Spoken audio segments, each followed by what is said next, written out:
आपण पाहत आहात श्रीगोंदा ऑल महाराष्ट्र न्यूज। आजची बातमी बाबूराव बोत्रे पाटील यांच्या नेतृत्वाखाली ओंकार शुगर ग्रुपच्या माध्यमातून 3 राज्यातील बंद पडलेले अथवा अडचणीत सापडलेले 17 साखर कारखाने पुनर्जीवित केलेले आहेत आणि सुमारे 11 लाख ऊस उत्पादक शेतकरी कामगार ऊस तोडणी मजूर यांना आर्थिक न्याय दिला आहे। 1 महिन्याचे ऊस देणे शेतकऱ्यांना राहिले आहे। शेतकरी व ऊस वाहतूकदार यांची बिलं देण्यात येतील, कुणाचा 1 रुपयाही ठेवला जाणार नाही, अशी माहिती ओंकार शुगर ग्रुपचे संचालक ओमराजे बोत्रे पाटील यांनी दिली।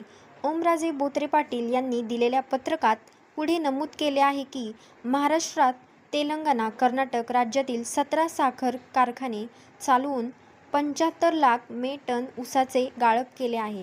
शेतकऱ्यांना 1830 कोटींची ऊस बिलं तर ऊस तोडणी मजूर वाहतूकदारांना 710 कोटींची बिलं अदा करण्यात आली आहेत।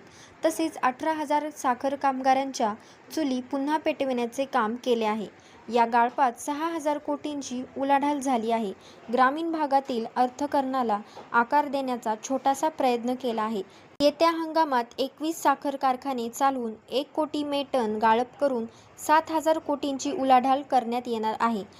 केंद्र सरकारच्या नवीन धोरणानुसार पेट्रोल डिझेलमध्ये 33 इथेनॉल मिसळण्यास परवानगी देण्यात येणार।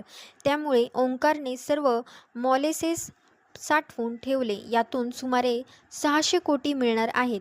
राज्यातील 140 खाजगी अथवा सहकारी साखर कारखान्यांना FRP पोटी 2,100 कोटींची रक्कम शेतकऱ्यांना देणे आहे। पण सोशल मीडियावर ओंकार ग्रुपकडे 2 अथवा 3,000 कोटींची ऊसबिलं थकली आहेत, अशा अफवा सोशल मीडियाच्या माध्यमातून काही मंडळी पसरवत आहेत।